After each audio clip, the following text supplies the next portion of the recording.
네, 오늘 우리에게 주신 말씀은요. 사도행전 강의 37번째고요. 제목은 십자가 주인이란 제목입니다. 사도행전 10장 23절에서 35절까지 보도록 하겠습니다. 사도행전 10장 23절에서 35절까지 같이 한 목소리로 읽도록 하겠습니다. 시작. 베드로가 불러들여 유숙하게 하니라. 이튿날 일어나 그들과 함께 갈새 요빠에서 온 어떤 형제들도 함께 가리라. 이튿날 가이사랴에 들어가니 고넬료가 그의 친척과 가까운 친구들을 모아 기다리더니 마침 베드로가 들어올 때에 고넬료가 맞아 발 앞에 엎드려 절하니 베드로가 일으켜 이르되 일어서라 나도 사람이라 하고 더불어 말하며 들어가 여러 사람이 모인 것을 보고 이르되 유대인으로서 이방인과 교제하며 가까이 하는 것이 위법인 줄을 너희도 알거니와 하나님께서 내게 지시하사 아무도 속되다 하거나 깨끗하지 않다 하지 말라 하시기로 부름을 사양하지 아니하고 왔노라. 묻노니 무슨 일로 나를 불렀느냐. 고넬료가 이르되 내가 사흘 전 이맘때까지 내 집에서 제9시에 기도를 하는데 갑자기 한 사람이 빛난 옷을 입고 내 앞에 서서 말하되 고넬료야, 하나님이 내 기도를 들으시고 내 구제를 기억하셨으니 사람을 요빠에 보내어 베드로라 하는 시몬을 청하라.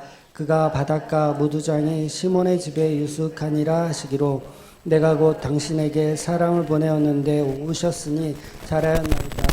이제 우리는 주께서 당신에게 명하신 모든 것을 듣고자 하여 다 하나님 앞에 있나이다. 베드로가 입을 열어 말하되 내가 참으로 하나님은 사람의 외모를 보지 아니하시고 각 나라 중 하나님을 경외하며 그를 행하는 사람은 다 받은 줄 깨달았도다. 아멘. 예수님 그 시대에 사형법이 여러 가지가 있었어요. 사람을 이제 처형하는 그런 처형법이 여러 가지가 있었습니다. 그 중에서도 이제 불에 태우는 화형이 있었고, 그 다음에 목을 이렇게 매달아서 죽이는 교수형, 그 다음에 돌을 던져서 이제 투석해서 죽이는 투석형, 그리고 칼로 죽이는 참수형, 이런 게 있었습니다. 근데 그 중에서도 가장 고통스럽고 이제 그것만은 피해야 하는 형벌, 그게 뭐냐면 바로 십자가 형벌이었어요. 그러니까 십자가 형벌은 너무너무 잔인하고 고통스럽기 때문에 다른 거는 그냥 뭐 불에 태우는 거든 뭐든 몇 초가 걸리지 않잖아요. 근데 이 십자가형은 심하면 막 일주일 넘게도 이렇게 죽지 않고 고통스럽게 계속 이렇게 고통을 당한다고 합니다. 그래서 최소한의 십자가형은 로마에서 이제 하는데, 로마의 당국에서 하는데 최소한 그러니까 일반적인 그런 살인자, 강도 뭐 이런 사람들을 하는 게 아니라 나라에 정말 큰 위험을 느낄 만한 그런 큰 인물들만 십자가에 매달아 죽인다고 해요. 그리고 로마인들한테는 그나마 또 배려하는 차원에서 절대로 십자가형을 하지 않는다고 그럽니다. 그래서 이 사도 바울도 사실은 십자가에 달려서 죽어야 할 만한 큰 죄인임에도 불구하고 로마 시민권이 있었다라는 이유로 십자가형을 원했지만 로마에서는 그걸 허락하지 않고 그냥 참수를 했다고 합니다. 그만큼 십자가형은 고통스럽고 또 굉장히 수치스러운, 그러니까 우리가 영화 같은 데서 보면 뭐 예수님께서 십자가에 달려 계시는 모습을 보면 이렇게 뭐 속옷은 입고 계시잖아요. 근데 실제로는 속옷도 안 입고, 그러니까 십자가형은 그냥 완전히 수치스러운 모습 그대로 매달아서 그렇게 오랫동안 고통스럽게 해서 죽이는 방법이 바로 십자가 형벌이라는 겁니다. 그러니까 예수님 시대에 세상에서 가장 부정한 것을 꼽아라 그러면 이구동성으로 십자가를 아마 이야기했을 거예요. 우리가 사는 시대는 뭘까요? 가장 부정한 것 하면 뭘까요? 가장 부정한 것. 모르겠어요. 그건 사람마다 다르겠지만 그 당시에는 부정한 것 그러면 단연 십자가를 꼽았을 겁니다. 그래서 바리새인들이 예수님을 아주 부정한 십자가에 달려 죽이려고 한 거예요. 예. 그래서 성경에서 말하는 어떤 죽음, 처형 이런 거는 말 그대로 부정을 뜻합니다. 부정. 그래서 베드로가 이제 고넬료의 집을 방문해서 지난주에 있었던 이제 보자기 사건, 그러니까 부정한 짐승들이 하늘에서 내려왔던 그 환상을 이제 베드로가 봅니다. 정확하게 이게 무슨 뜻인지를 몰랐는데 이제 오늘 본문을 통해서 그리고 다음 주 본문을 통해서 베드로가 이제 점점 진리 가운데 가까이 가는 이야기인 거예요. 그러니까 사실은 베드로는 너무도 부족한 자이죠. 너무도 부족한 자를 성경이 계속해서 폭로시키고 있는 거예요. 그러니까 사도임에도 불구하고 굉장히 사도 그러면 모든 것을 다 알고 복음에 대해서 먼저 해박할 것 같은데 여전히 베드로는 아직도 정확한 복음의 방향을 사실은 모르고 있는 거죠. 그걸 성경이 우리에게 계속 일깨워주고 있는 내용입니다. 그래서 이 복음은요, 평생을 배워도 부족합니다. 부족해요. 그래서 이렇게 나는 좀 많이 안다고 이제 성경 더 이상 안 봐도 된다고 생각하시는 분들은 큰 착각입니다. 평생 죽는 날까지 말씀은 계속 봐야 되는 겁니다. 그래서 우리가 밥을 먹듯이 나는 평생 밥 먹었는데 이제 그만 먹자 그러시는 분 없잖아요.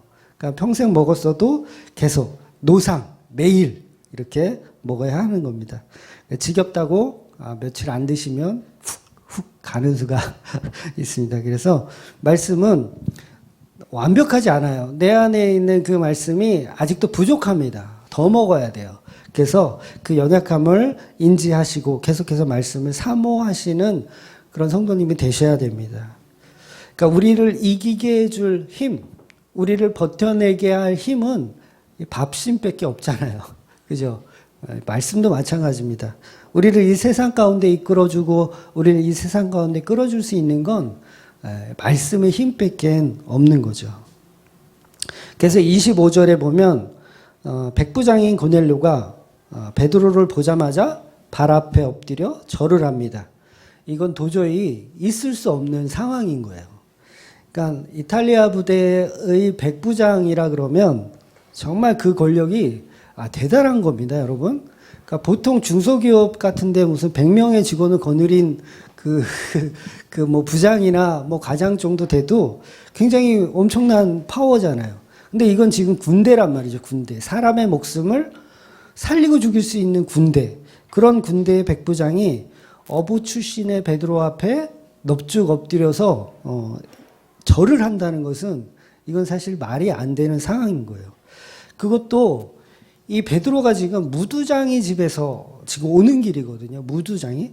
그러니까 이 고넬료도 이 베드로가 어디에 있다 오는 줄 알고 있어요. 무두장이 집. 그러니까 한마디로 굉장히 부정한 사람과 함께 있다가 온 사람이라는 걸 알면서도 불구하고 그 앞에 넙죽 엎드려 인사를 하는 겁니다. 그러니까 고넬료에게 환상의 그 말씀의 계시가 없었다고 한다면 그 행동은 불가능한 행동이라는 거죠. 그러니까 고넬료에게 베드로가 받은 베드로가 고넬료하고 둘 다 똑같이 말씀을 받잖아요. 똑같이 말씀을 받기 때문에 지금 이 현상이 가능하다라는 거죠. 근데 사실은 고넬료도 베드로도 사실은 정확하게 십자가 복음이 어떤 건지를 지금 둘 다 모르고 있는 상태인 거예요. 그러니까 양쪽을 성령님께서 지금 인도해서 두 사람을 연결시키고 있는 거죠. 그래서 이 두 사람을 연결시켜서 정말 십자가 복음이 어떤 건지를 서로가 서로에게 알게 해주는 그런 이야기인 거예요. 그래서 우리도 다 마찬가지입니다. 저와 여러분도 다 마찬가지예요. 여러분이 볼 때 제가 그래도 저 사람은 그래도 목회도 하고 또 신학교도 다니고 했으니까 나보다 복음 많이 알겠지라고 생각하는데 아닙니다. 저도 도찐 개찐이에요. 별로 마찬가지입니다. 서로 알아가는 거예요. 알아가는 거. 그러니까 저도 지난 6년 동안 목회를 하면서 정말 많이 배웠어요. 그 전에는 6년 전에는 정말 뭣도 모르고 시작했는데 하다 보니까 또 여기 계신 분들을 이렇게 한 사람 한 사람 만나다 보니까 하나님께서 제게 주시는 복음의 사인들을 발견하게 된다는 거죠. 그래서 우리는 다 같은 입장으로 모여야 된다는 거예요. 그러니까 베드로가 월등하다, 고넬료가 월등하다 이게 아니라 동등한 사인을 받고 움직이는 하나의 교회라는 거죠. 딱 지금의 이 베드로의 모습이 사실은 저와 여러분의 모습입니다. 뭣도 모르고 그냥 오는 거예요. 한상 받고 계시 받고 그냥 오는 겁니다. 그러니까 교회를 한다고 했는데 뭘 해야 될지 몰라요. 그냥 끌려다녔어요. 6년 동안 내내 끌려다녔습니다. 그러니까 여러분 한 사람 한 사람이 다 베드로이고 고넬료인 거예요.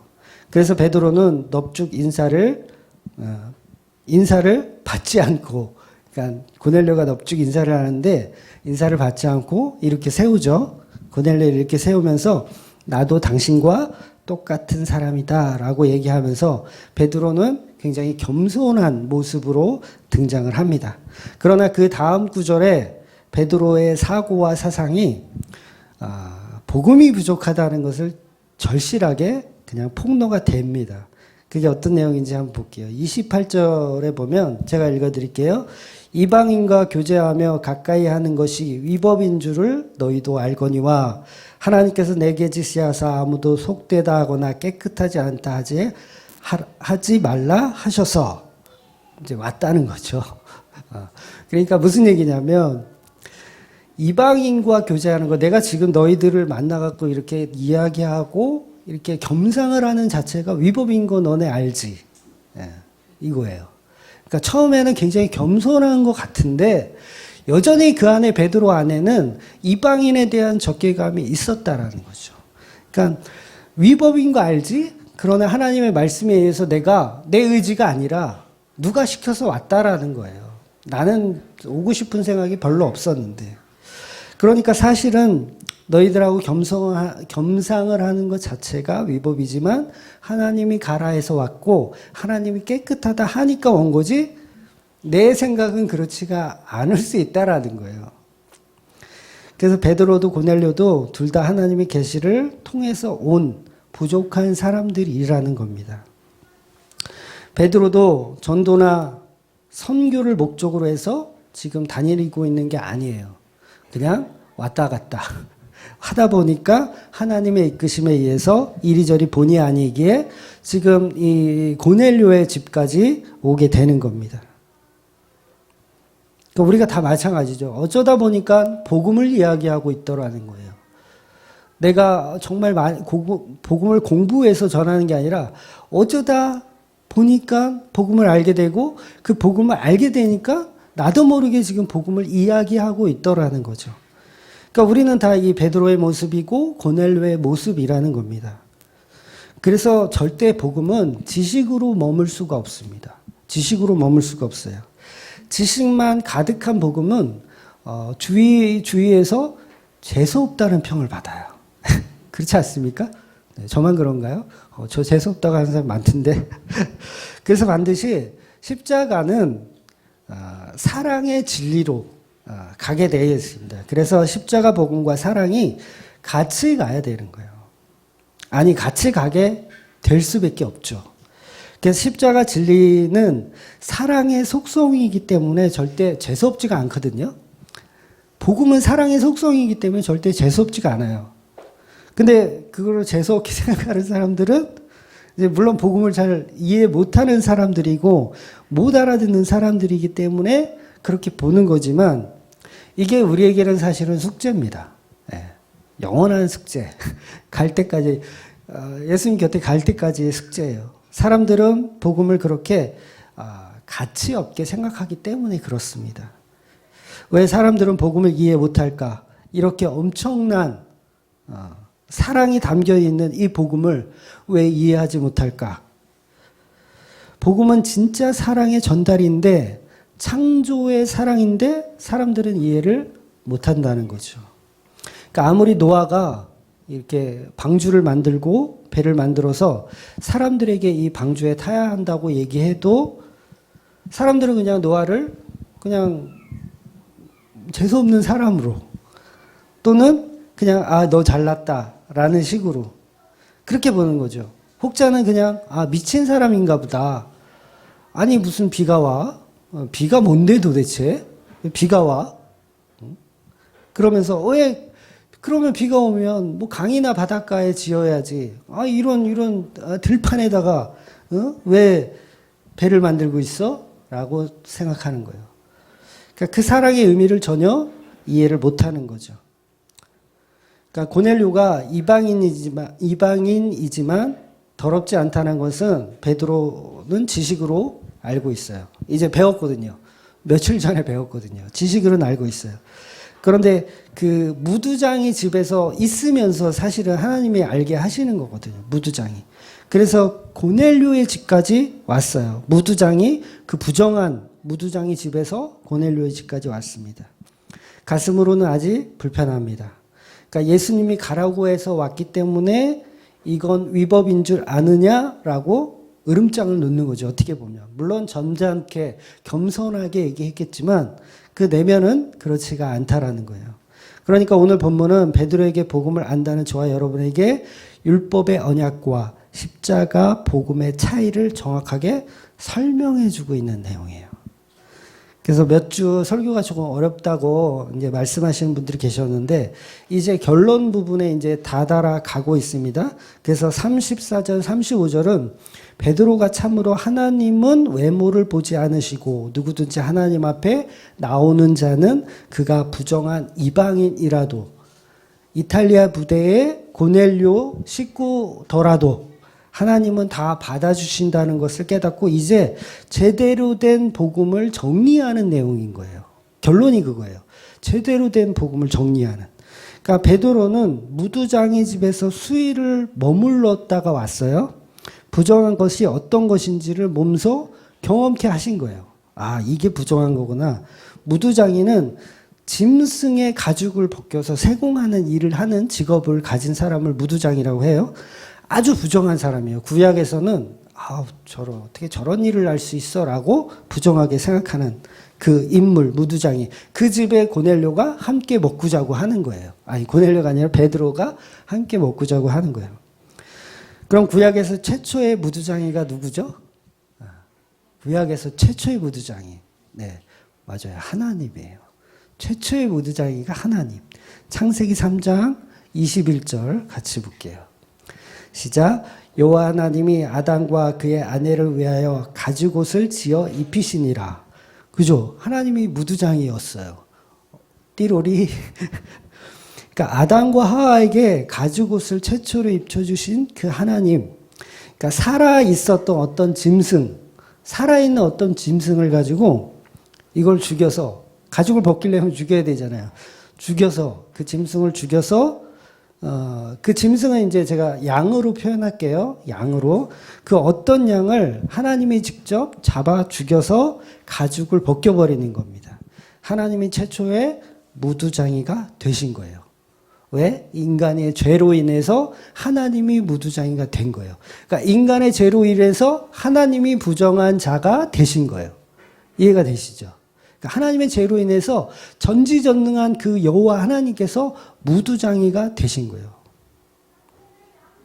에덴 동산은 원래 죽음이라는 것이 존재하지 않았습니다. 처음엔 죽음이 없었어요.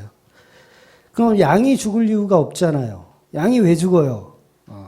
이 에덴 동산을 뛰어놀 수 있는 그 귀염둥이가 왜 죽어요? 그런데 인간의 죄로 인해서 죽음이 들어오니까 아무 죄도 없는 그 양이 가죽옷을 제공하고 죽는 거예요. 하나님의 손에 이끌려서 가죽옷을 제공하고 죽는 거예요. 무슨 죄가 있어요? 죄가 없이 무고한 희생을 이 양은 당한 거예요. 완전히 억울하죠. 완전 억울하죠. 제가 양이라도 억울할 거예요. 그러니까 인간이 선악과를 먹음으로 인해 아담과 하와는 최초의 죄인이 된 것이고 하나님은 그 아담과 하와를 살리기 위해서 최초의 부정한 하나님이 되신 거예요. 그리고 죄 없는 양이 가죽이 벗겨져서 죽는 겁니다. 난리도 이런 난리가 없어요.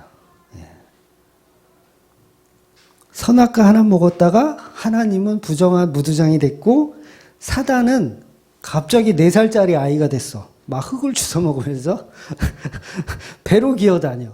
예, 사단도 피해자예요. 어떻게 보면 난리가 났어. 그러니까 한가로이 풀을 뜯던 양은 갑자기 어디론가 끌려가서 홀딱 벗겨져. 가죽이 홀딱 벗겨져. 아, 참담합니다. 난리가 이런 난리가 없어요. 천지를 창조하고 그 질서가 완전히 깨어진 겁니다. 애굽의 10대 재앙은 저리 가라예요. 지금 이 상황이, 이 처참한 이 상황이 하나님을 무두장이로 만들 정도니까 얼마나 심각한 겁니까? 근데 이것이 바로 구속의 원리이고 십자가의 원리가 다 담겨져 있다라는 거예요. 그 짧은 그 테마에서, 천지창조의 그 인간의 타락의 테마에서 십자가의 원리, 구속의 원리, 하나님의 은혜의 원리가 그 안에 다 들어있다라는 거죠.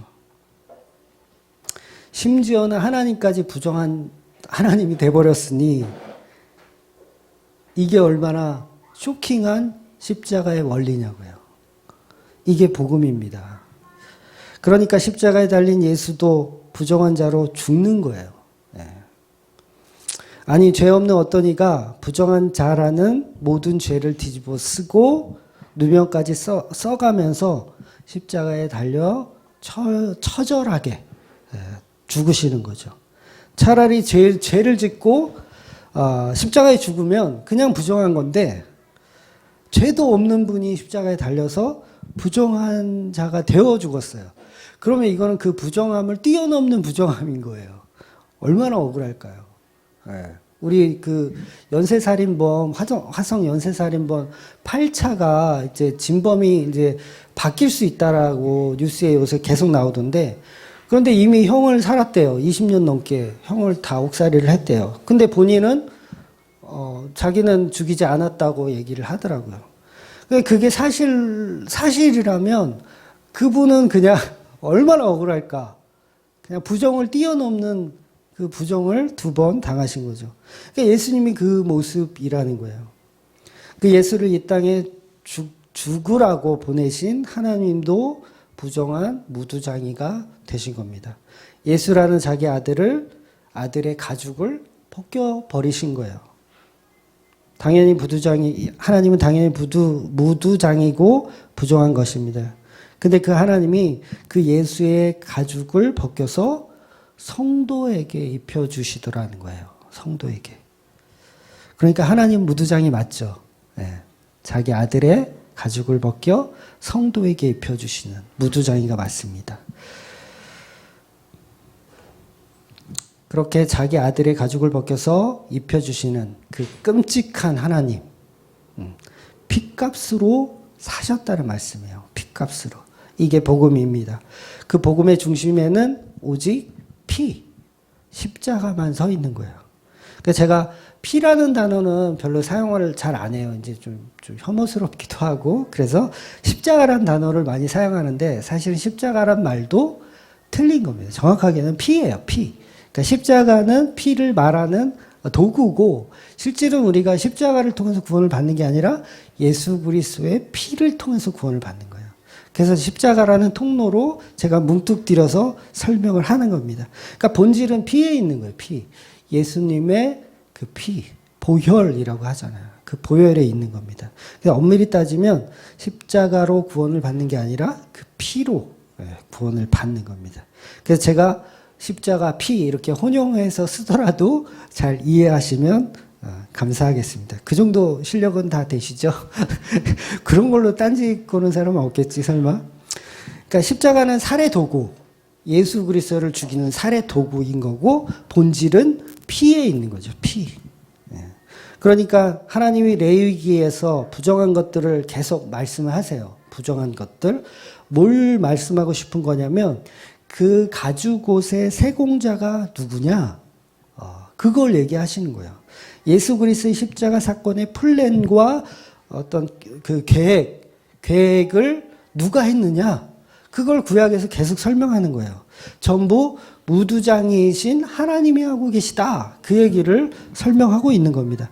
그러니까 하나님의 그 플랜, 그 계획 안에 예수의 십자가가 가죽 옷이 되는 거예요. 그러니까 하나님의 입장에서는 그보다 더 부정한 일이 없죠. 그래서 구약에서 피를 부정하다라고 얘기하는 거예요. 그래서 여자분들이 이제 월경을 하거나 그러면 구약에서도 부정하게 여겼어요. 부정한 상태로 간 거예요. 그러니까 피가 몸 밖으로 나오는 건 다 부정하게 봅니다. 그래서 복음서에서도 피 흘리는 그 여인을 예수님께서 치료해 주신 게 등장하잖아요. 그러니까 피가 몸 밖에 나오는 건 부정하다고 보는 거예요. 그게 다 십자가 이야기를 하고 있는 거예요. 또 하나님이 어떻게 천지를 창조하신 그 하나님이 인간의 몸을 하고 이 땅에 오셔서 죄가 없으신 그분이 죄인으로 몰려서 진짜 죄인들의 손에 이끌려서 십자가의 피를 흘려 달려 죽는 그 이야기, 엄청난 부정인 거예요. 그건 엄청난 부정의 이야기예요. 십자기는 그거를 설명하고 있다라는 거죠. 그런데 그 일은 그 부정한 구속과 속죄의 삼위격에 예수님께서 다 하셨다는 겁니다. 어린 양 예수를 이 땅의 부정한 자의 모습으로 죽게 하신 그 삼위격의 하나님, 그 예수를 보낸 성부 하나님, 그러니까 그 예수의 가죽옷의 본 주인은 성부 하나님인 거예요. 잘 이해하세요? 그러니까 그 예수의 가죽옷의 본 주인은 누구라고요? 성부 하나님. 그래서 아무 옷이나 입혀서 천국 가는 게 아니에요. 아무 옷이나 입혀서는 안 되고 반드시 하나님의 소유가 된 옷을 입어야 돼요. 하나님의 소유가 된 옷. 그러니까 예수라는 가죽옷을 입지 않으면 안 된다는 거죠. 그러니까 양은 많잖아요. 여러 마리 있잖아요. 아무거나 막 잡아서 이렇게 드리면 된다는 게 그게 안 되고 반드시 하나님의 소유된 예수 그리스도의 옷을 입어야 된다는 거예요. 그러니까 이게 무슨 얘기냐면 예를 들어서 이제 그 이단 그 신천지 같은 데서 보면 어떤 교리가 있냐면 예수 그리스도께서 원래는 하나님이 아닌데 그냥 보통 사람인데 하나님의 영이 예수에게 들어가서 그분이 하나님이 되셨다라고 보는 거예요. 개념 이해하시죠? 그러니까 원래 하나님이 아닌데 하나님의 영이 들어가서 예수가 하나님이 되셨다라고 보는 거예요. 그러면 그 영이 나갈 수도 있겠죠. 나가서 누구한테 들어가시는 거예요? 그분한테 이제 들어가시면 그분이 예수의 그 일을 대신해서 할 수 있다라고 보는 거예요. 그러니까 들어갔다 나왔다 하는 거예요. 그러니까 이게 된다고 안 된다고. 안 된다는 거예요. 그런 개념이 아니라는 거예요. 그러니까 그 하나님의 영이 들어가고 나가고 이런 개념이 아니에요. 다윗에게도 하나님의 영이 들어가고 나가고 했잖아요. 그런 차원이 아니라 반드시 처음부터 하나님의 소유된 어린 양이어야 하는 거예요. 하나님의 소유된. 근데 이런 오류를 사람들이 모르는 거죠. 그래서 여전히 그럴듯하니까 이제 그런 이단에 많이 빠지는 건데 반드시 가죽옷은 하나님의 소유여야 한다는 거예요. 예를 들어서 너는 내 것이라. 성경에 그런 말씀 있잖아요. 너는 내 것이라. 제가 꿈을 꿨는데 하나님이 탁 나타나서 너는 내 것이라. 너는 이제 몇 달 며칠 날 십자가에 달려서 피 흘려 죽어라. 저한테 그런 거예요. 너를 통해서 내가 온 인류를 다 구원하는 대성물로 삼겠다. 그러면서 그리스도의 영이 저한테 팍 들어왔어요. 그래서 제가 십자가에 달려서 죽어요. 그럼 이게 효과가 있어요, 없어요? 이게 없다라는 거예요, 이게. 왜? 이거는 소유가 될 수가 없다라는 거예요. 그러니까 영이 들어오고 나오고 그 차원으로 안 되고 가죽옷의 소유는 반드시 성육신하신 하나님이 직접 십자가에 달리셔야 되는 거예요. 왜냐하면 그분만이 하나님의 소유이기 때문에 그래요. 그냥 그리스도 영이 들어온 인간이라면 기독교는 존재할 필요가 없습니다. 사실. 존재할 필요가 없어요. 유일한 구원의 길은 예수 그리스도에 한정되어 있어요. 그 얘기는 예수 그리스도만이 하나님의 소유라는 거예요. 소유.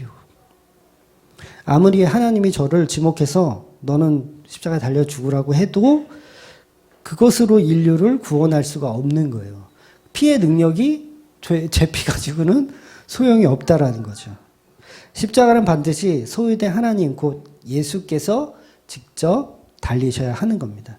그래서 성부, 성자, 그러니까 이 차원도 어떤 주인과 종의 개념도 안 돼요. 반드시 성육신의 개념, 하나님이 되어 내려오셔야 그 소유가 인정이 되는 거예요.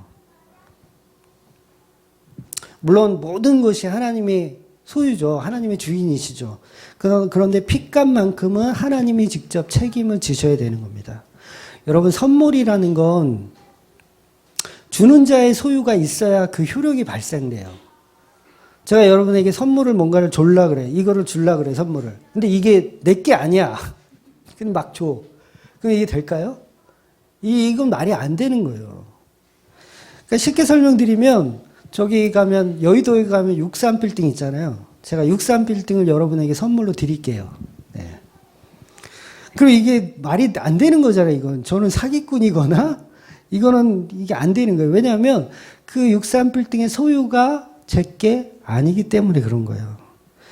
그러니까 하나님이 우리에게 십자가를 선물로 주실 때 그 구원의 피를 선물로 주실 때 그 십자가는 반드시 하나님의 것이어야 한다는 거예요. 그러면 성육신 밖에는 답이 없는 거예요. 십자가의 주인은 하나님이어야지만 그게 선물의 의미가 되고 진정한 구원의 힘이 발생이 된다라는 거죠. 그 피는 누구의 것이어야 하냐면 하나님의 것이어야 하는 거예요. 그 피가. 그러니까 저한테 네가 좀 십자가 달려서 죽어라. 그래도 소용없다라는 거예요. 저는 구속력이 없어요. 그래서 그런 사람들을 다 이단이라고 하는 거예요. 근데 전부 그리스도의 영 받았다고 자기가 다 사해주고 구원주고 그럴 수가 없는 겁니다. 반드시 십자가는 하나님이 직접 성육신에서 오셔야 그분이 지고 십자가에 달리셔야 그 피의 효력이 있는 겁니다. 그래서 십자가의 소유, 구원의 소유의 개념에는 천국의 소유도 마찬가지입니다. 천국의 소유도 천국은 하나님의 것이니까 우리에게 주는 거예요. 그러니까 천국이 제게 아닌데 제가 여러분들한테 막 천국 드릴게요. 자, 1,000,000원씩 내세요. 천국 드릴게요. 이러면 저는 사기꾼인 거예요. 천국의 소유는 하나님이기 때문에 하나님이 주셔야 된다는 거죠. 그러니까 천국이 내 것이 아닌데 내가 아무리 십자가에 죽은들 그 소유가 여러분들에게 절대 갈 수가 없는 거죠. 반드시 십자가는 소유자이신 하나님이 직접 죽으시고 그 죽으심의 핏값으로 사서 여러분들에게 선물을 주셔야 되는 거예요. 천국의 소유자이신 그분이 우리에게 천국을 줘야 그게 진짜 받는 거예요. 다른 사람이 주면 다 사기꾼이에요. 예. 사기 엄청들 당하시던데. 예. 그러니까 창세기부터 시작하는 모든 복음이 십자가는 하나님의 것. 이것은 내 것이다. 이것은 내가 너희를 위해 핏값으로 샀고 그 산 핏값으로 너에게 선물로 주는 구원은 선물로 주는 것이다. 십자가는 하나님의 것이다. 이걸 계속 이야기하시는 거예요. 그래서 다른 피는 안 됩니다. 구약의 소나 양으로 구원이 없어요. 예, 여러분들 그 부분을 착각하시면 안 돼요. 구약에 제사 많이 드리잖아요. 제사 많이 드리면 구원받는 게 절대 아니에요. 그건 전부 그림자입니다. 예수 그리스도의 십자가를 설명하기 위한 그림자지. 제사 드려서 구원받으면 저는 제사 드리는 걸 선택할래요. 예. 왜냐하면 그건 확실하거든요. 확실하잖아요. 눈에 보이는 양을 잡아서 피 뿌리고 막 이거 하면 되잖아. 이거 뭐 어려워. 근데 예수님 무슨 마음으로 지은 죄가 어떻고 뭐 이건 안 받았고 복잡해. 난 몰라. 그냥 소 한 마리 드리고 땡쳐. 얼마나 편해요 이게. 그런데 제사로는 구원이 없어요, 여러분. 구원이 없습니다. 전부 십자가를 설명하기 위한 도구예요. 그런데 우리는 여전히 뭔가 행위를 가지고 우리의 구원을 확증하고 싶은 거예요. 계속 여전히 우리 율법 안에 갇혀 있는 거죠. 내가 이것도 하고 저것도 하고 이렇게 좀 했으면 나는 구원받은 사람 아닌가? 라고 우리 스스로를 착각하게 하는 건데 절대 그건 우리의 소유가 될 수가 없습니다. 그러니까 아직까지가 아니라 처음부터 없었어요. 제사를 통한 구원은 처음부터 없었고 앞으로도 없습니다. 생겼으면 좋겠어요. 개인적으로. 그럼 얼마나 깨끗해. 그냥 한번 탁 그냥 양 한 마리 들이고 퉁치지 뭐. 그런데 그건 불가능합니다. 왜? 하나님의 소유가 아니기 때문에 그래요. 자기 돈으로 양 사가지고 와가지고 자기 거잖아. 하나님 소유 아니잖아요. 그리고 사기치는 거죠. 나 이만큼 했다. 하나님 돈 필요하세요? 제가 돈 좀 드릴게요. 그러면서 드려놓고 자기 것 그냥 착각하면서 소유를 가지고 하나님 것을 자기 것을 뺏어오는 거죠. 그래서 십자가에 죽으신 예수 그리스도가 바로 천지를 창조하신 하나님이다라고 정의를 내리는 것이 기독교입니다. 나머지는 다 2단, 3단, 4단 예수님 아니고 하나님 아닙니다. 그냥 선지자의 한 사람이라면 예수 그리스도가 선지자의 한 사람이라면 기독교는 필요가 없습니다. 그러니까 선지자의 피는 효력이 없기 때문에 그래요. 그래서 부정하다는 것은 십자가를 설명하기 위한 도구들이기 때문에 이방인 자체가 더러운 것이 아닌 거예요. 돼지고기가 더럽지가 않고 장어가 더러운 것이 아니고 전부 십자가를 설명하기 위한 예수님이 곧 하나님이다라는 것을 설명하기 위한 도구인 거예요. 그러니까 진짜 무두장이는 하나님이었던 거죠. 하나님. 그런데 하나님을 무두장이라고 당신은 부정한 하나님입니다라고 말할 수 있나요, 우리가? 그러니까 이런 말을 하면 바리새인들은 막 열받겠죠. 하나님이 무두장이다. 이런 진짜 그렇잖아요. 제가 지난주에 그런 말을 했어요. 예수 그리스도가 죄인 중에 괴수 중에 최고 대장이다. 목사님들이 공격하신 분이 있었다는 건 아니고 그렇잖아요. 기분 나쁘게 들을 수 있는 목사님도 분명히 있어요. 아니 감히 예수님을 죄인 중에 괴수라고 얘기를 해? 어디 그따위 설교를 어린 놈의 새끼가. 근데 하나님이 무두장이가 맞잖아요. 예수 그리스도께서 우리의 죄를 다 짊어지고 죄인 중에 괴수인 대표가 되셔서 그 피를 흘려 죽으신 거란 말이죠. 그런데 바리새인들은 절대 그거를 복음으로 받아들이지 않습니다. 여전히 겸손한 척, 복음 아는 척, 신앙생활 하는 척 하는 사람들인 거죠.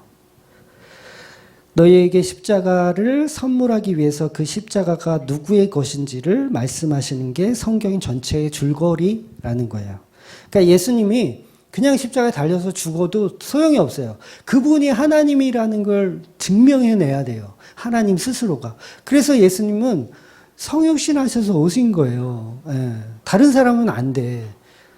그래서 제가 예수님이었어도 좀 괜찮은 오른팔 왼팔 많은데 걔네들 좀 십자가에 달려서 죽게 하지. 예수님 직접 오실 필요가 뭐가 있어요. 천지를 창조한 그 하나님께서 없잖아요. 근데 와야 돼요. 그거 아니면 구원이 없기 때문에 그렇습니다.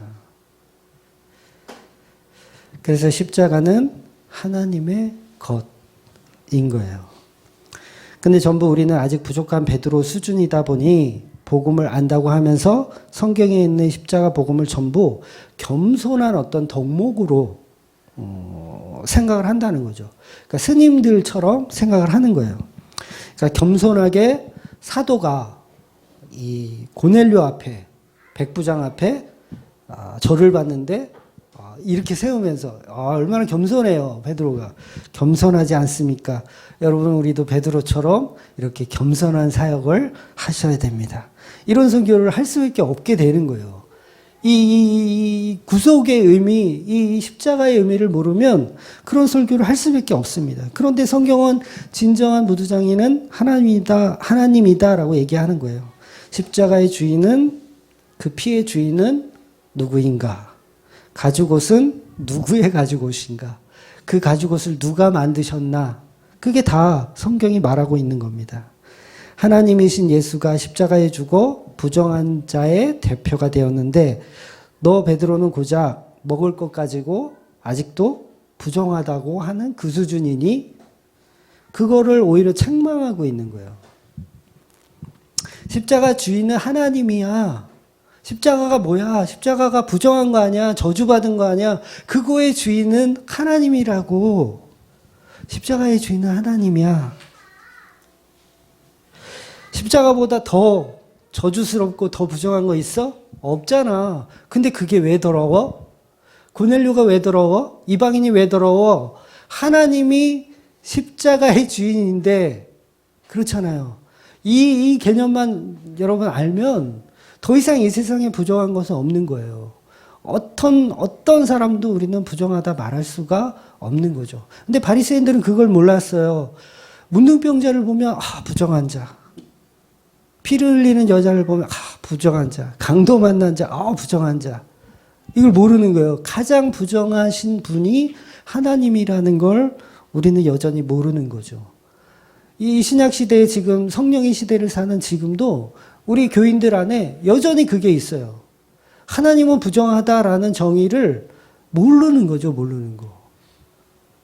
의롭고, 이렇게 막 좋은 걸로만 이렇게 하나님 포장하는데, 아닙니다. 하나님은 가장 부정한 자리로 내려오신 거예요. 그러니까 우리는 여전히 복음을 모르고 있는 거죠. 여전히 모르고 있어요. 그래서 하나님께서 그 복음을 지금 베드로와 고넬료에게 설명하고 계신 겁니다. 겸손이라는 것이 뭐죠? 겸손이라는 것이 내가 잘하는데 잘 못하는 척하는 게 겸손이잖아요. 내가 음악대장처럼 노래를 너무 잘해. 근데 제가 노래를 잘 못하는데요. 이러면 그게 겸손이에요. 근데 진짜 못해. 막 음치야. 박자, 음정, 하나도 안 맞아. 전 노래를 잘 못합니다. 그럼 이게 겸손입니까? 아니잖아요. 겸손 아니잖아요. 그건 당연한 거잖아요. 그건 사실이잖아요. 우리가 십자가를 대하는 태도가 바로 그래야 한다는 거예요. 우린 아무것도 아니고 그 십자가에 무엇을 보탤 수 있는 어떤 겸손한 자리로 갈 수 있는 존재 자체가 아닌 거예요. 근데 교회에서 무슨 겸손을 그렇게 가르쳐요? 겸손할 수 있는 주제도 안 되는 사람들이 무슨 겸손을 가리키고 무슨 도덕을 가리키고 이게 되냐고요, 이게. 우린 그냥 그 복음 앞에 아무것도 아닌 거예요. 그러니까 겸손하고 싶어도 겸손할 수 있는 게 없죠. 좀 꺼내려고 해도 꺼내질 게 없어. 겸손한 척 뭔가 해보려고 해도 나올 게 없어요. 우리는 전부 구원과 무관한 존재이기 때문에 겸손할 게 하나도 없는 거예요. 1도 없는 거예요. 그러니까 구원이 있는데 구원이 100이면 내가 한 1%는 내가 좀 보탰어. 그리고 나서 저는 보탠 게 없어요. 이러면 겸손이 맞잖아요. 근데 실제로 보탠 게 없어요. 아무것도. 그러면 저는 구원에 있어서 보탠 게 없어요. 이건 진실이라는 거죠. 사실. 그러니까 겸손할 수도 없는 존재라는 거죠. 그냥 은혜 아니면 하나님의 은혜 아니면 지옥 가는 존재입니다. 그런데 그들이 무슨 겸손을 말하고 무슨 그런 얘기를 어떻게 할 수가 있어요? 감기 바이러스가 제가 감기에 걸렸는데 감기 바이러스가 저한테 그러는 거예요. 나는 목감기하고 코감기하고 한꺼번에 이렇게 주는 감기인데 내가 좀 겸손해서 내가 당신한테는 내가 목감기만 살짝 이렇게 편도선만 약간 붓게 하고 그러고 지나갈게. 그럼 이게 겸손한 건가요? 이게 겸손한 거예요?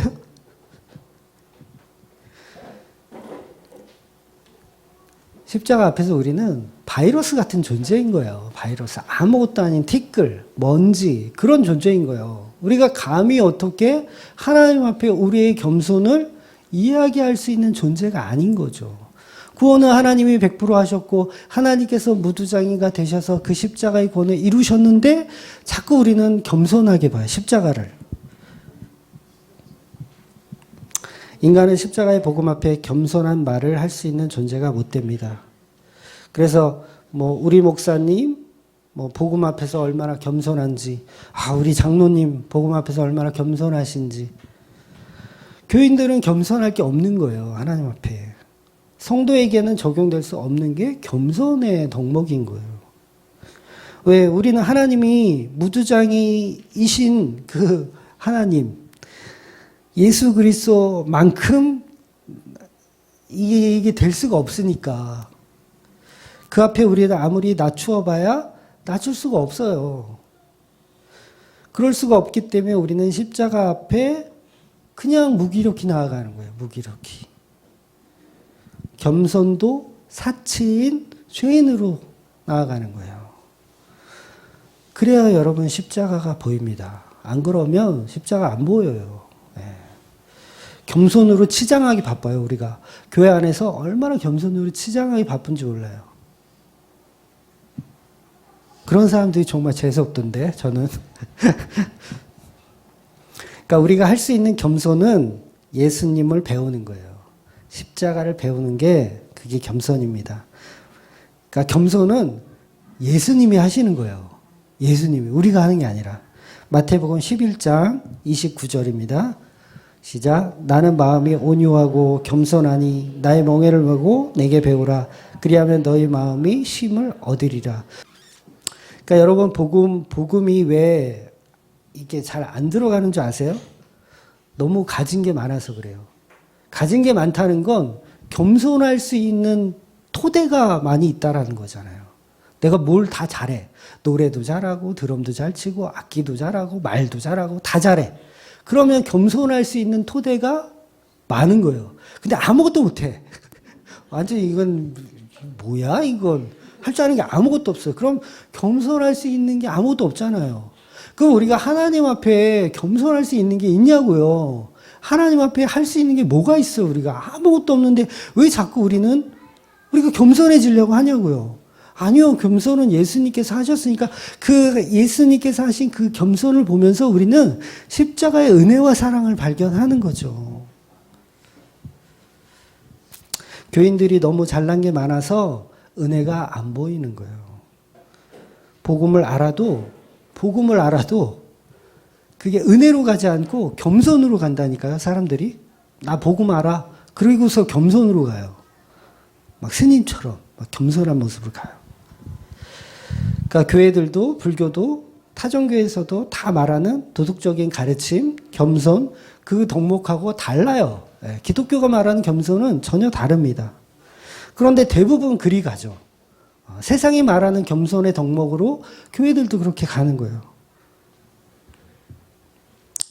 기독교는 세상이 말하는 겸손을 가르쳐주지 않습니다. 가르쳐줄 게 없어요. 그렇다고 여러분이 겸손하게 살지 말라는 말이 아니에요. 본질을 잘 이해하세요. 그러니까 누가 저한테 목사님 굉장히 겸손하세요. 이런 말을 하면 뭐예요? 무언가 제가 가치가 있다는 거예요. 가치가 있으니까 겸손하다는 얘기가 나오는 거거든요. 그러면 이 불교에서 말하는 어떤 무소유의 개념, 그런 개념하고 기독교가 말하는 이 겸손하고는 전혀 차원이 다른 거예요. 기독교는 우리 인간은 겸손할 만한 그 어떤 가치도 없다라고 보는 게 기독교입니다. 그러니까 티끌이고 먼지, 그 아파르라고 하거든요. 티끌이고 먼지.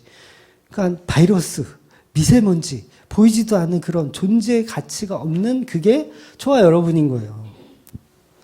그러니까 겸손을 의로 여기려고 하는 어떤 행위, 이런 행위 저런 행위 내놓을 수가 없죠. 겸손은 항상 행위하고 같이 가거든요. 겸손은 반드시 행위가 뒤따라져야 돼요. 그러니까 이거는 벌써 이미 첫 단추를 잘못 낀 거예요. 우리 기독교가. 겸손으로 가자. 이런 건 잘못된 거예요. 어떤 국회의원이 교회에 가서 막 주차 봉사를 해요. 막 국회의원인데 주차 봉사를 막 해. 와, 씨, 저 사람 굉장히 겸손하다. 그죠? 겸손하죠? 뭔가 있는 거예요. 가치가 있는 사람이 가치 없는 뭔가를 하기 때문에 그 사람은 겸손하다라고 하는 거예요.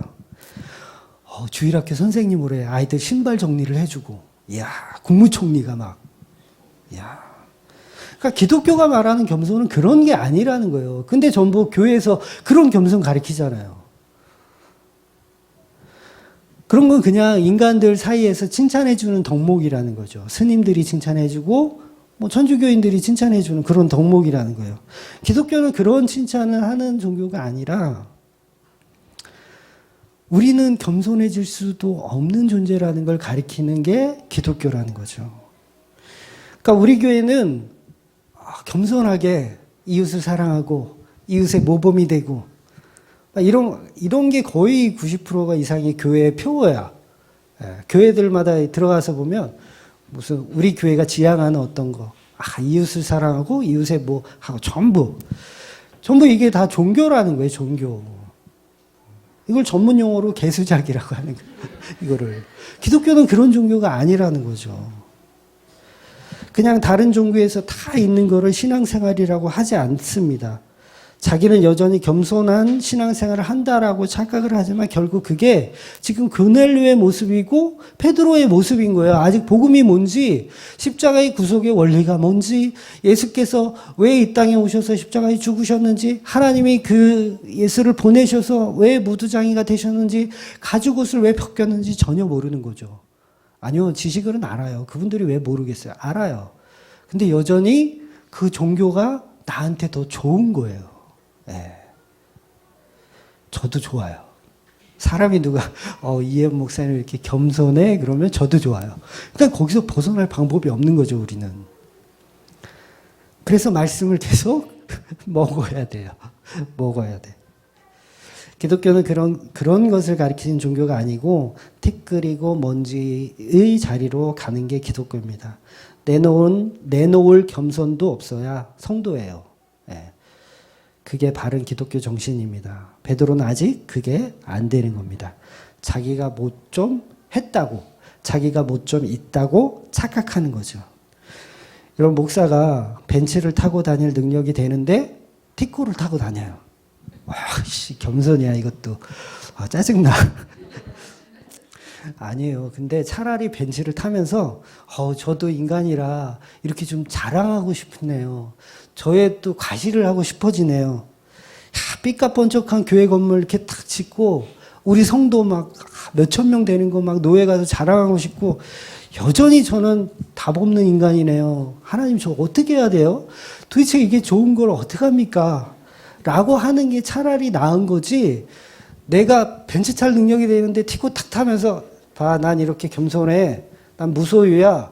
나 참 대단하지 않아? 막 이런 것을 목적으로 하는 게 오히려 더 쓰레기라는 거예요, 그게. 아니요, 우리 인간은 가치 있는 걸 추구하게 돼 있어요. 돈 싫어한다는 인간은 다 개수작이야. 네? 무소유를 추구해. 근데 그 무소유라는 그 소유를 하고 싶은 거예요. 그거 역시. 그분이 죽고 나니까 더 막 소유가 난리 났어. 그분이 쓴 책을 살려면 그걸 소유하기 위해서 얼마나 혈안이 되어 있는지 몰라요. 이게 절판이라. 그게 뭐예요? 결국은 무소유를 통해서 또 다른 소유를 만들어내는 게 우리 인간이라는 거죠. 근데 우리가 어떻게 겸손으로 가자고 그렇게 복음을 나눌 수가 있습니까? 그거 아직 십자가 복음 제대로 모르고 있는 거죠. 그러니까 십자가는 다른 세상 사람들에게 한없이 부정한 일이지만 성도에게는 하나님의 온전한 사랑의 결정판이라는 것, 그 이야기들이 오늘 계속해서 본문이 하고 있는 겁니다. 베드로는 아직 부정한 것과 정한 것의 차이를 완전하게 몰라요. 예수님이 말씀하신 먹는 것이 무엇이 더럽느냐라고 말씀하셨는데 자꾸 구약의 율법이 머릿속에 들어오는 거예요. 부정한 음식은 부정한 거야. 제가 어떻게 이거를 먹습니까? 저는 못 먹어요. 이렇게 얘기하는 거죠. 그래서 성경이 그거 아니야, 부정한 거 아니야, 집어먹어, 빨리 먹어, 이러는 거예요. 그러니까 무두장의 이야기는 하나님이 직접 만드신 창세기 3장 21절의 가죽옷 이야기라는 것을 설명하고 계신 거죠. 그러니까 지금 베드로도 구약의 모든 율법들, 제사들, 이런 규례들이 결국 십자가로 다 연결된다는 것을 알아가면서 그 알아가는 것을 고백하는 장면이 이제 다음 주에 계속해서 이제 나오는 거예요. 구약의 율법은 아주 강력합니다. 구약 율법은 굉장히 강력해요. 지키지 않으면 돌 맞아 죽는 거예요. 돌 맞아 죽는 거. 예를 들어서 구약에서 보면 영원한 언약이란 말이 종종 나와요. 영원한 언약. 그러니까 할례 같은 경우도 아예 율법을 받기 이전인데 영원한 언약이다 딱 못을 박아서 할례를. 우리 창세기 17장 13절 보겠습니다. 시작. 너희 집에서 난 자든지 너희 손으로 산 자든지 할례를 받아야 하리니 이에 내 언약이 너희 살에 있어 영원한 언약이 되려니와. 와, 영원한 언약이 된대요. 띠로리. 이 비뇨기과 의사들은 아주 대박 났어 이제. 영원한 언약이래. 그리고 또 유월절과 무교절도 영원한 규례라고 말씀하십니다. 출애굽기 12장 14절 보겠습니다. 시작. 너희는 이 날을 기념하여 여호와의 절기를 삼아 영원한 규례로 대대로 지킬지니라. 그 다음에 제가 읽어드릴게요. 출애굽기 31장 16절 읽어드릴게요. 시작. 이같이 이스라엘 자손이 안식일을 지켜서 그것으로 대대로 영원한 언약을 삼을 것이니. 네, 이렇게 되어 있어요. 그러니까 이처럼 구약에서는 영원한 언약, 영원한 규례라고 얘기했어요. 안 지키면 어떻게 된다고요? 돌에 맞아 죽는 거예요. 돌에 맞아 죽는 거. 근데 왜 안 지키세요? 네? 왜 안 지키세요? 영원한 규례라고 하는데 안 지키면 돌로 그냥 다. 그래서 몇몇 이단들이 그러잖아요. 봐라. 하나님은 분명히 영원한 규례, 영원하다고 하지 않냐? 영원하다는 게 뭐야? 죽을 때까지 해야 된다는 거잖아. 근데 너희들은 왜 유월절 안 지켜? 왜 유월절 안 지키세요? 너희들은 왜 안식일 안 지켜? 토요일날 안식일을 왜 안 지켜? 어? 무슨 성경에도 없는 크리스마스를 왜 지키고 있어? 이러면 그런데? 그러니까 영원한 규례라고 하는데 너희들은 왜 안 지켜? 응? 토요일 안식일 지켜야지. 성경에도 없는 주의를 지키라고 왜 그렇게 거짓말해? 이러면 다 넘어가는 거예요, 그냥. 어이구, 그렇네, 그러면서. 그런데 영원한 규례, 영원한 언약은 십자가로 다 흡수된 거예요. 다 통일된 거예요. 그래서 이 영원한 규례는 십자가로 통일됐기 때문에 영원한 규례, 영원한 언약은 오직 예수 그리스도의 십자가밖에는 없는 거예요. 그 피만이 유일한 영원한 언약인 거예요. 영원한 규례인 거예요. 그러니까 예수님의 피를 연결을 못 시킨 거죠. 연결을 못 시킨 거예요. 그러니까 이단뿐만 아니라 많은 교인들이 아직도 연결을 못 시키고 있어요. 연결을 못 시키고 있어가지고 율법주의에 빠져서 그 율법의 영원한 규례를 아직도 그림자인데 그 그림자를 본질로 생각하고 있는 거죠. 그러니까 우리가 지켜야 할 영원한 약속, 영원한 규례는 오직 십자가의 피밖에 없는 거예요. 히브리서 13장 20절, 21절 보겠습니다. 시작. 양들이 큰 목자이신 우리 주 예수를 영원한 언약의 피로 죽은 자 가운데서 이끌어내신 평강의 하나님이 모든 선한 일을 너희를 온전하게 하사 자기 뜻을 행하게 하시고 그 앞에서 즐거운 것을 예수 그리스도를 말미암아 우리 가운데 이루기를 원하노라. 영원히 그에게 새생 묵음토록 있을. 아멘. 그러니까 우리 주 예수 그리스도의 그 영원한 피로 언약이 전부 완전해진 거예요. 흡수된 거죠. 그러니까 하나로 합쳐진 거예요. 영원한 규례가, 영원한 언약이 예수 그리스도의 피로 합쳐진 거예요. 합쳐진 거. 그러니까 구약에서 말하는 영원한 규례는 전부 십자가를 통해서 완성이 된 거죠. 그래서 우리는 더 이상 토요일인 안식일을 지킬 필요가 없고 피만 지키는 거예요. 예수 그리스도의 피만. 더 이상 유월절을 지킬 필요가 없고 그 유월절이 가리키는 예수 그리스도의 피를 우리가 지키는 거예요. 그 피만이 영원한 규례이고 영원히 우리가 간직해야 할 것이 바로 십자가이고 피인 거예요. 이게 바로 기독교입니다. 다른 거는 다 2단, 3단, 4단, 5단이에요. 네. 그래서 구약에서 아무리 부정하다, 영원히 부정하다, 평생 부정하다 계속 얘기해도 십자가를 통과하는 순간 영원한 규례는 십자가로 바뀌는 거예요. 그러면 여기 문둥병자가 있어요. 영원히 부정한 자예요. 근데 이가 십자가를 통과하면 어떻게 되는 거예요? 정한 자가 되는 거예요. 그것도 영원히 정한 자가 되는 거예요. 저와 여러분이 다 부정해요. 다 부정해요. 그런데 예수 그리스도를 통과하는 순간 정한 자가 된다는 거죠. 이게 영원한 규례고 하나님께서 우리와 세운 언약이라는 거예요. 언약. 그래서 예수님이 영원한 언약을 피의 언약으로, 새 언약으로 다시 주신 거예요. 그래서 제가 지난 몇 주간 설명드리면서 삼위일체의 중요성을 계속 말씀드렸어요. 구약은 성부 하나님께서 하신 말씀, 신약은 예수 그리스도가 하신 말씀, 딱 비교했을 때 누가 더 높으냐? 그러면 구약으로 간단 말이에요. 성부 하나님이 높다고 생각하니까. 근데 그게 아니라는 거죠. 삼위일체는 하나의 하나님이기 때문에 뭔가를 점층적으로 설명하시기 위한 방법이라는 거예요. 어쩐 삼위일체를 우리에게 하나님께서 설명하신 이유는 그렇게 이해하라고 주신 거일 수도 있어요. 물론 정확하게 삼위일체가 어떤 개념인지 우리는 몰라요. 신의 영역이기 때문에 몰라요. 그래서 삼위일체는 서열이 없는 동일한 하나님의 말씀으로 이해를 하셔야 됩니다. 그래서 예수님께서 새 언약을 줬다라고 하면 모든 구약의 말씀은 예수로 흡수통일되는 거예요. 예수 그리스도로. 그래서 우리가 정확하게는 하나님을 믿는 종교가 아니에요. 우리 기독교는 성부 하나님을 믿는 종교가 아닙니다. 그거는 2단, 3단, 4단, 5단이에요. 우리는 기독교예요. 기독교. 예수 그리스도를 하나님으로 믿는 종교예요. 그러니까 서열이 없는 거죠. 그러니까 우리가 하나님을 믿을 수 있는 방법은 오직 예수 그리스도밖에 없는 거예요. 그러니까 다른 종교에도 다 하나님 믿어요. 무슬림도 하나님 믿고 알라도 하나님이잖아요. 다 하나님 믿어요. 근데 예수님을 안 믿는단 말이에요. 그들은 구원이 없는 거예요. 하나님과 연합할 수가 없는 존재들인 거예요. 그래서 종교에서 말하는 하나님, 우리 기독교에서도 예수님을 이렇게 제치고 하나님을 믿으면 그분은 100% 구원을 못 받으십니다. 그거는 그냥 종교 생활을 하고 있는 거예요.